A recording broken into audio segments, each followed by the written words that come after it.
புதுக்கோட்டை மாவட்டம் ஆலங்குடியில் ஒரே நாளில் அடுத்தடுத்து 3 வீடுகளில் மர்ம நபர்கள் நகை மற்றும் பணத்தை கொள்ளையடித்துள்ளனர். பூட்டி கிடந்த வீடுகளை நோட்டமிட்டு அட் எ டைமில் ஆட்டையை போட்ட கும்பல் போலீசில் சிக்குமா? புதுக்கோட்டை மாவட்டம் ஆலங்குடி கண்ணகி நகரில் வசித்து வருபவர்கள் பஞ்சலிங்கம், சியாமளா தம்பதியினர். பஞ்சலிங்கம் ஓய்வு பெற்ற அரசு சர்வேயர். அவரது மனைவி சியாமளா வடகாடு அரசு தொடக்கப்பள்ளியில் தலைமை ஆசிரியராக பணியாற்றி வருகிறார்.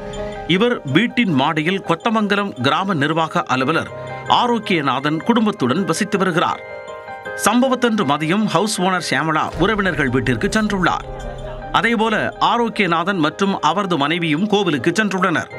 6 மணி நேரத்திற்கு பின் வீடு திரும்பிய ஆரோக்கியநாதன் தனது ஹவுஸ் ஓனரின் வீட்டு கதவு திறந்திருப்பதைக் கண்டு அதிர்ச்சியடைந்தார். உடனே அவருக்கு போன் செய்து தகவல் சொன்னவர் மாடியில் இருக்கும் தனது வீட்டிற்கு ஓடி உள்ளார். அங்கு சென்றால் அவரது வீட்டின் கதவும் உடைக்கப்பட்டு திறந்து கிடந்துள்ளது. மர்ம நபர்கள் யாரோ ஒரே நேரத்தில் 2 வீடுகளிலும் திருட்டில் ஈடுபட்டுள்ளனர். தலைமை ஆசிரியை சியாமளா வீட்டில் தாலி செயின், மோதிரம் உட்பட 12 சவரன் நகையும், விஏஓ ஆரோக்கியநாதன் வீட்டில் 55,000 ரூபாய் பணம், 1 லேப்டாப், 2 செல்போன்கள் உள்ளிட்டவை கொள்ளையடிக்கப்பட்டுள்ளன. தகவல் அறிந்து சம்பவ இடத்திற்கு வந்த போலீசார் கைரேகை உள்ளிட்ட ஆதாரங்களை சேகரித்து விசாரணையை தொடங்கினர்.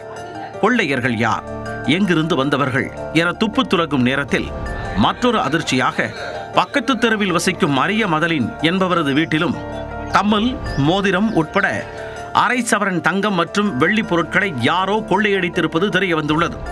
இந்த 3 சம்பவங்களிலும் ஒரே கும்பல்தான் கைவரிசை காட்டியிருப்பதாக சந்தேகம் எழுந்துள்ளது. ஏரியாவிற்குள் வந்த மர்ம நபர்கள் செல்போன் டவரில் பதிவான செல்போன் எண்கள் உள்ளிட்டவற்றை ஆய்வு செய்து கொள்ளையர்களை தேடி வருகின்றனர். கொள்ளையர்கள் பிடிபட்டால் மட்டுமே திருட்டின் பின்னணி குறித்தும் திருட்டிற்கு பிளான் போட்ட குட்மேன் யார் என்பது குறித்தும் தெரிய வரும்.